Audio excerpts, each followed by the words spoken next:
What's good, and welcome to another episode of Theo's Tailgate. Anyone who's tuning in or supporting in any way is always much appreciated. Episode 28 is going to feature Seth Morgan, who just finished up rookie minicamp with the Steelers. He played at Mount Lebanon High School before going on to throw for 10,000 yards in college, over 10,000. He started at VMI, where he won the SoCon Freshman of the Year, before playing at Shepherd University, where he had taken over for the Bears' current backup quarterback, Tyson Bagent. He absolutely dominated at that level. And then this past season, he made the jump back up to D1, playing for New Hampshire, where he threw for over 2,000 yards and 20 touchdowns. But without any further ado, let's jump into it. And throw from this position. Back to pass Morgan. Looking. Time again for him. He scrambles out of the pocket. Chased by Taylor. He'll heave it down to the end zone. Touchdown. It is caught. Touchdown. All the way across the field. That's a Songa Yates play. All the way across the field, he ran all the way. I mean, he was split way out here in front of our bench, and that's why you're a good football team. He saw him crossing the field. That's a heck of a quarterback, ladies and gentlemen. I'm gonna tell you that right now. All right, so we got Seth here. Just recently finished up rookie minicamp with the Steelers, but let's rewind a little bit, bro. How was preparation leading up to pro days, minicamp, things of that nature? It was a great process. I actually stayed up at school at UNH doing all my training. You'll see all these guys. They're heading down to Florida or Texas. All those types of places to meet with personal trainers to get prepared for a pro day. I had an apartment up there. I was paying for it. I'm like, shoot, if I'm paying for it, I might as well stay up here. Me and my strength coach, the UNH football strength coach, were able to set up a program for me to get prepared for my pro day. And then I also had a quarterback trainer in the area who, was only about a 45-minute drive from my apartment. So that was really convenient to do all my quarterback training, in preparation for pro day. But yeah, just really, I really am happy with the choice of staying up at school, just because I know if you don't have someone paying for you to go to these other places, they can get really expensive. And, I think I definitely saved some money while still getting a good chance at getting most prepared for pro day. You participated in pro days at Holy Cross, a kind of a pro day with the Patriots. How was the process in that nature? Did you participate in any others? Yeah, so I actually ended up going to Shepherd's pro day just because I graduated from there, so I was eligible, and they had scouts there that weren't, coming to Holy Cross, so I just wanted to get in front of as many scouts as possible. So I actually did Shepherd's pro day first, and it was a great experience going back down there to Shepherdstown, getting to see my old coaches and teammates, and just a really good experience all in all. And it kind of was more of like a trial run for my Holy Cross, pro day. I didn't do any testing at Shepherd. I saved that for the Holy Cross pro day. And then going to Holy Cross, it was great. Holy Cross has a great facility, and just being able to show off my talents with, my teammates in front of a handful of scouts was a really cool experience. And prior to the mini camps and the pro days and everything, bro, you threw for over 10,000 yards at VMI, Shepherd, and UNH. How thankful are you for the whole process, taking advantage of the transfer portal? I'm extremely grateful for every stop along the journey. I've had great coaches everywhere I've been. I've had great teammates that are, brothers for life, at all those different programs. You'll hear a lot of people say some negative things about the transfer portal, and I think there is some merit to that when you're discussing money.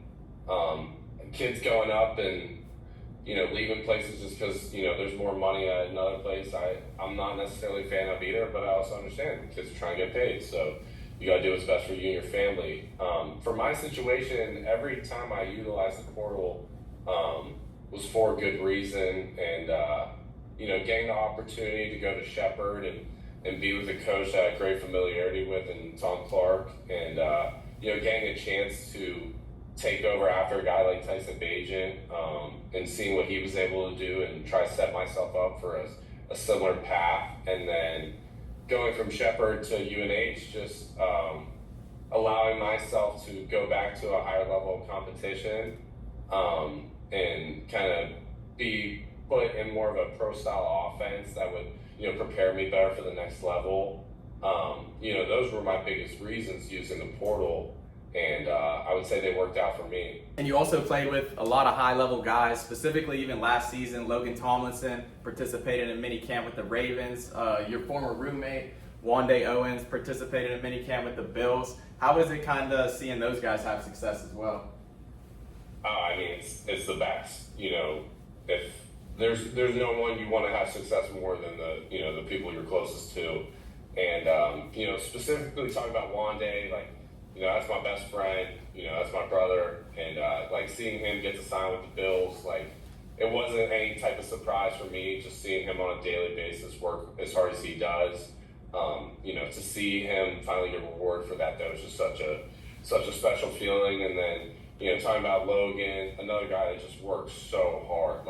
I think anyone that knows Logan, if you ask, what's Logan like, the first words would come out. It's just a hard worker, just a grinder, a guy that loves football, loves the process. So, seeing him get the opportunity to show off his talents in front of an NFL team, once again, not a surprise to me, just because when you spend as much time as I did with them as their teammate and as their quarterback, I see how much it means to them, and for them to get that opportunity along with myself is just truly special, and super happy to be able to represent UNH at the NFL level.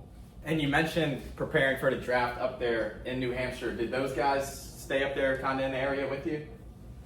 No, actually, Logan trained with Grissetti over in Newcastle. So I was able to kind of give him some recommendations in the city, food-wise and, things to do and whatnot. And then Wande, he actually trained down in Florida with Test, who they are, very renowned program.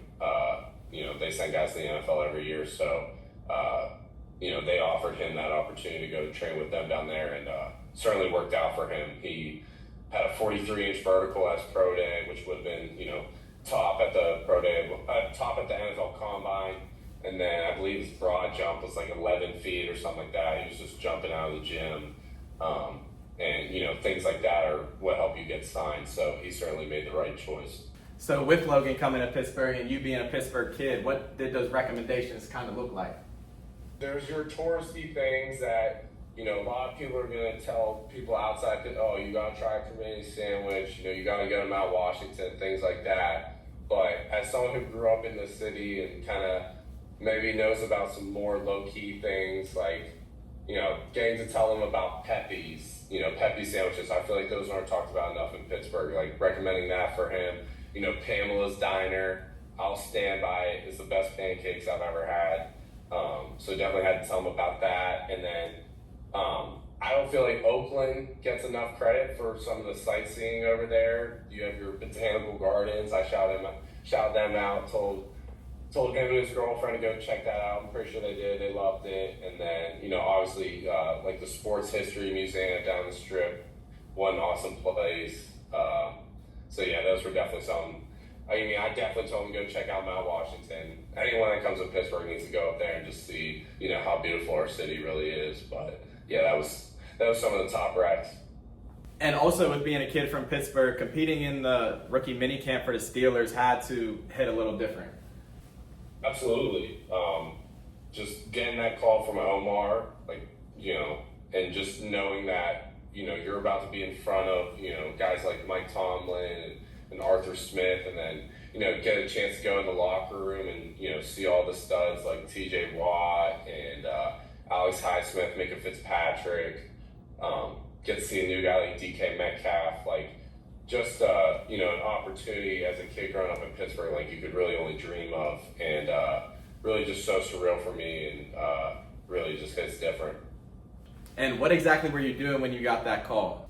Man, I was driving down in Baker Market Square. I was just looking for somewhere to eat lunch. It was kind of interesting going through the process, the feedback that I got, not only from my agents, but just, some former teammates that have been through the draft process were yeah, man, if you don't get a call by that Sunday after the draft, it's probably not looking great. You're probably gonna have to, move on to the next thing. You're probably not getting a camp call.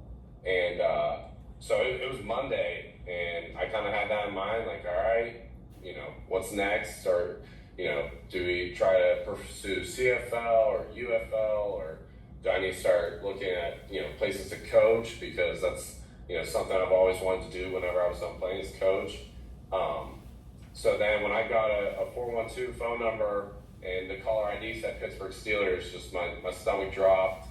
And to pick it up and hear it was Omar inviting me to mini camp is kind of a shock, but just a moment I'll never forget. And what does the mini camp process kind of look like for you guys? Is there like a day of meetings and walkthroughs, or is it kind of just literally straight into it? No, so we were there from Thursday to Sunday. So you're talking about, 4 days?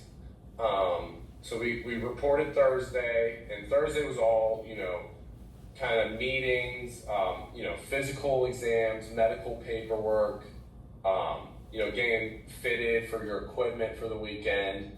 That was kind of all the stuff we were knocking out on Thursday. Had an introductory team meeting Thursday night, kind of welcoming everybody. Everyone had to introduce themselves. Coach Tomlin spoke to the group. And then kind of go right into position meetings and kind of getting the first install, just from the offense perspective, like getting the first install of plays that, we're going to rep, Friday. Friday, Saturday, Sunday, all pretty similar schedules. You get up, breakfast, and then you have a team meeting with Tomlin, kind of just talks about goals for the day, kind of practice rules, things of that nature. Then you go right into more position meetings, just further, getting prepared for practice. And then we were out on the field for a walkthrough, kind of just going through the script, making sure everyone's on the same page, getting the offense down, and then come back for lunch, more meetings, and then you go out for our full practice, which was, I believe, about 90 minutes. Come back, shower, dinner, and then you were kind of done for the day. We were all staying in the Spring Hill Suites hotel right down there, right next to the facility. And, those next couple hours, I could speak for probably everyone there. What we were doing was studying, for the rest of the weekend, making sure we were on top of, our plays and, being ready for what was next. And you were one of two quarterbacks that competed in the Steelers mini camp alongside Will Howard. How was it sharing that quarterback room with him and the quarterback coach, Tom Arch? Really cool. I got to meet Will on Thursday, and cannot speak highly enough about him. Was an awesome guy the entire weekend, really supportive. It was a little challenging. Like, he's had the playbook since he got drafted, pretty much, from what we talked about, and they gave it to me, Thursday night. Needed to have it, all down by Friday, but he was really helpful anytime I had any questions about it. Was really supportive, and then as practice was going on, just going drill for drill with him and going through running the same plays as he's running, and thinking like, man, that guy just won the national championship, and here I am just right here with them. Was really a cool feeling for me, just to see how I stack up to a guy of that caliber. But yeah, once again, just a really great guy. Can't really say enough good things about him. And then Coach Arth, really helpful. He had great patience with me, just as there were some growing pains early in the weekend, trying to learn the offense and the terminology, but just showed so much wisdom in such a short amount of time. And for me, as an inspiring coach, there's a lot that I can take away from him, over the weekend, going, into the future when I'm coaching quarterbacks. And there's obviously probably a lot of great memories you'll never forget from over this past weekend, but do you have a few that may really stand out? Maybe a favorite throw that you made in minicamp? Yeah, I mean, we made a couple big plays. I think it was Saturday. We were going up against the defense, and I checked Keyshawn Williams, the undrafted free agent signed from Indiana. Checked him to a deep ball versus man coverage, and kind of just threw it up. It was a little underthrown, and he went up and got it. For a big play. Stuff like that sticks out, but really just the spending time with the guys in the cafeteria and all the guys too, not just the rookie minicamp guys, but also the undrafted signees and the drafted players. Everyone was so welcoming, and it really felt like we were all part of the same team. There was no egos. Another guy I could shout out is running back Caleb Johnson from Iowa. Just a great kid, great guy the whole weekend, great leader, really charismatic, lit up the room, would talk to anybody. So guys like him made the experience that much more enjoyable. And you mentioned the cafeteria. They probably took care of you guys, obviously. How was the food and just walking around those facilities? It's a pro football team for a reason, and they handle themselves like a pro organization in all aspects, not just football. And so they had some top level chefs in there making some really good food. The pressure was probably on for rookie minicamp too. I'm sure the nerves calmed down, but you're kind of used to pressure. You stepped in at D2, filled in for Tyson Bagent, was probably the best quarterback in Shepherd history and is currently on the Bears. You then transferred up to UNH, D1 program, took over for Max, who played for Minnesota last year. How would you say you deal with the pressure kind of in that regard? I think, honestly, the best way I can put it is I try not to think about it too much. I mean, it's always in the back of your mind, like when all right, these teammates that I'm with, they're used to having, Tyson was a 5-year starter at Shepherd, and Max was a 4-year starter at UNH. That program is used to having this guy. And I think for me, when I come in and I'm learning the offense and watching the tape and seeing how they play at such a high level, it's a big motivating factor for me to be like, all right, I want to play at that same level and keep that same standard here for quarterback play, and not be looked at as a guy in the future like, oh, well, there was a drop off when Seth came in. That's kind of but it just motivates me to be better, work harder, study more, just because I'm aware of the quarterbacks who were there before me and the high level that they played at, and just reminding myself I'm capable of playing at that level too, playing to that standard. So my work and my preparation is what's going to allow me to play at that level. There were several other guys from the Whitfield that played high school ball in the area that competed in the Steelers rookie minicamp over the past weekend too. How was it sharing the field and getting to hang out with those guys? Man, it was great. That picture we took was awesome. Great for us to share that moment. Dom Trapaglia, didn't know him a whole lot before the weekend. Turns out we actually, some of his family members I grew up with in Mount Lebanon. So that became kind of a bonding thing for us. I ended up spending a lot of time with him over the weekend. Great guy, another grinder.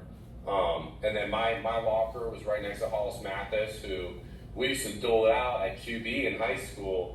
And, I ended up getting to throw him passes all weekend. Another awesome kid. I spent a lot of time with him over the weekend, just eating meals and just hanging out, studying together. He was awesome. And then Eddie trained at Cressetti with Logan from UNH. And so we were talking about that a little bit.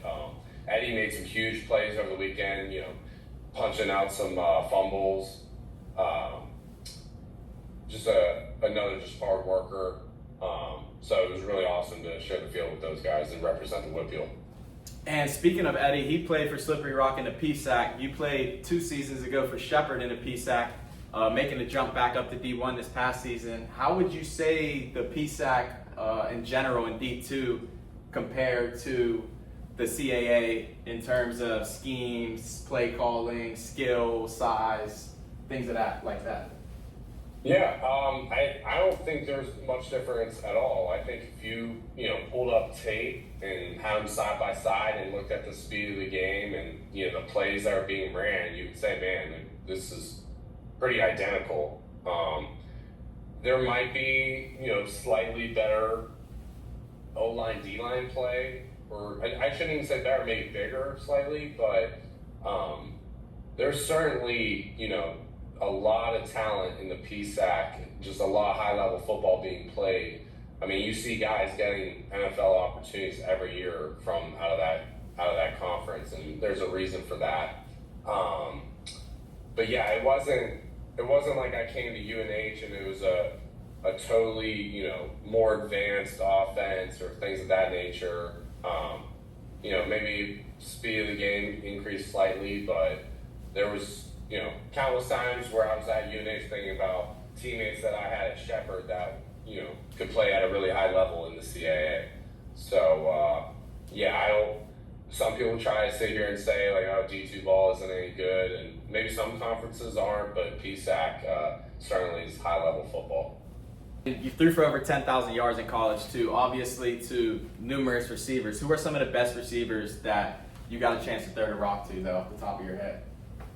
Yeah, had an opportunity to throw to a bunch of studs. The 10,000 yards is, I gotta thank a lot of guys for that. But just off the top of my head, Jake Harris at VMI, that's, no offense to any of my other guys, but he's the best receiver I've ever played with. Just really versatile, played inside and out, larger frame guy, could go up and get it, while also having great feel as a route runner. Absolute stud. I think he's either first or second all time at VMI career receiving yards and catches and receiving touchdowns. He's at the top of the records in all those categories, and for a reason. He was an absolute stud. And then Shepherd, I immediately think about Jeremiah Taylor. Was just another freak athlete and had a great chemistry with him. We had kind of had an idea of where he was going to be at all times and just how he ran his routes, and we had great timing together. And another kid from Shepherd, Cam Dorner, who's now at University of North Texas, another just great athlete, had great feel, and seeing him now at the FBS level doing the same things is no surprise for me. And then going over to UNH, we mentioned Logan earlier. He was our leading receiver this year. Just a very instinctual player, very smart player, and also very selfless. Towards the end of the season, teams started figuring out that he was the guy we were trying to go to, so they were doubling him and clouding him, and he never once complained or anything like that about not getting the ball enough. He loved seeing his teammates succeed, just as much as him. And that just kind of goes to show how great of a player and person he is. And then the last guy I'd shout out is Joey Corcoran, who he just got drafted in the CFL to Winnipeg. Just a grinder, an elite run blocker on the perimeter, which is a trait that sometimes goes unnoticed. But I've been 3 schools. I played college ball for 6 years. I've never seen a receiver block as hard as he does. And I know that's partly why, he's getting paid to do it at the pro level now.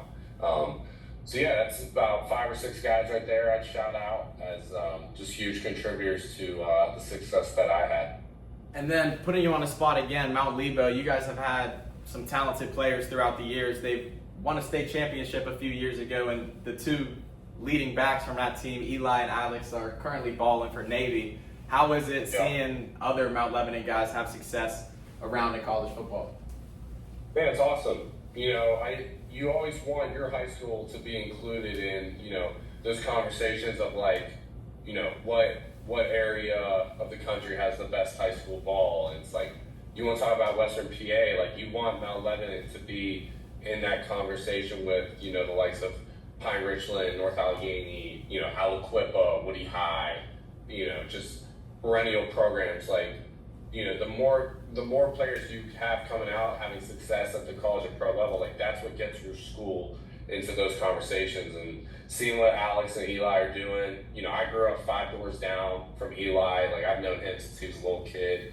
Always been a special athlete. So once again, no surprise for me seeing, you know, the success that he's having.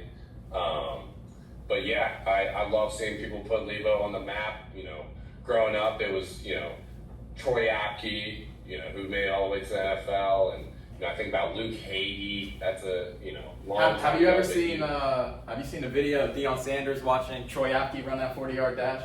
Oh yeah. Successful no matter what situation you place him in. This Troy Apke. Oh man, he can run. Why are you surprised, Dan? Oh, you know why I'm surprised? I can't say it on TV, but he can run. He was a track guy. Right. He was a track guy. But you're saying it with an You don't see that much. You're saying it in come tone. by. Let's call it what it is. I like that, He man. just ran 4.35 Hey, man, let me go hug him. at 215 pounds. I'm going to hug him. Excuse me, 200 pounds. I try. You, man, good job. Yeah, that right there got Mount Lebanon some extra clout. You know, got to put Mount Lebanon on a national scale. You know, with moments like that, and I mean, shoot, he was a state champ track runner if I remember correctly. So, dude was an absolute stud. But love, you know, representing Lebo once again. And then rewinding a little bit, you mentioned how your stomach stank and the stresses kind of just leading up to the whole draft process. But how was it in terms of talking to coaches? Did you take any other visits besides the Steelers? I mean, obviously you participated in the Patriots Pro Day, but yeah. Yeah. I had an opportunity to work out for the Patriots in their local day, which is, you know, they take, you know, all the players that are, you know, either from the area or went to a college in the area, and you know, have essentially a pro day. You know, I got the opportunity to go through some drills with their quarterback coach and, you know, and Josh McDaniels, and, you know, get to throw routes on air for, you know, a little bit. So got to get evaluated up close, which was a great experience. And then, yeah, I went to an all-star game back in January, like a Senior Bowl type thing. It was called the College Gridiron Showcase. You know, got to meet with some teams down there, and then that was really it. So I didn't have a whole lot, you know. How was the College Gridiron Showcase down there? Michael Riddleman. Yeah, another local guy. Yeah, I got to meet Mike down there. He was great. Yeah, it was a lot of fun. You know, got to, you know, it's always great to just meet more football players like that aren't just your teammates. And so getting the chance to hang out with guys, I think about, you know, my roommate was a tight end from Texas State, and then, you know, we had quarterbacks there from Villanova and Eastern Michigan, Jacksonville State, you know, we had a kid from Canada. So you're talking about guys from all over the country all come together to compete and try to, you know, prove themselves. So it was just a really cool experience. So really happy I did it. Staying in the area too to get ready for the pro days and the NFL in general, what was life like outside of training kind of? Did you help out with spring ball? Did you work? What did that look like? Yeah, funny you asked that. I actually did pick up a little job, a little side hustle. I was bouncing at our college bar, Scorps Bar and Grill. Shout out to Scorps. So I was up there. I wasn't taking any classes, and you know, training can only take up so much of your day, and so I figured, you know, I'm in the area, could make a little extra cash. So that was a really fun experience. You know, I'll have stories from that job for the rest of my life. Definitely not something I want to do anymore, but certainly had fun while I was doing it. And then I was trying to help out as much as I could with our team, you know, watching film with our coaches and kind of breaking down certain things through spring ball. But, you know, most of the time if I was in the facility, it was, you know, training. So didn't get to help out maybe as much as I would like to, but certainly, you know, establish some connections for when I do get into coaching I could certainly go back to UNH and help out there. And with Scorps, does Scorps make food? Oh yeah, they have. They share their location with a pizza spot, Village Pizza. So they got some good food there. How's your chef game? We hit on this last episode, but have you upped your arsenal through the past year? Absolutely. I had no choice to. I had an off-campus apartment, and I did not have any sort of meal plan, so I had to figure out how to cook. I wouldn't say I'm very versatile. I'm not going to go in the kitchen and cook a bunch of different things, but the stuff I know, I pride myself on being good at. And so looking forward to, as I continue to get older and, just learn more in the kitchen, become a better cook, because I love doing it. It's just the challenge of, trying, and learning stuff for the first time and, building off of that. So with you taking pride in a couple things and upping your arsenal, what are you going to be bringing to the tailgate, bro? I'm glad you asked me this again, because I'm pretty sure last time all I said was like a 6-pack of Iron City Lights or something like that. Now, keeping it in the theme of a tailgate, something I've learned to make over the past couple months is just like hot sausage, sandwiches. That's a great tailgate food. Throw some peppers on there. I think anyone that was at my tailgate and got to experience my hot sauce and sandwiches would rave and speak really highly of them. So along with the Iron City Lights, I would bring those as well. All right, well, just with the icy light, you're still invited, bro, and you already know I appreciate you. Yes, sir.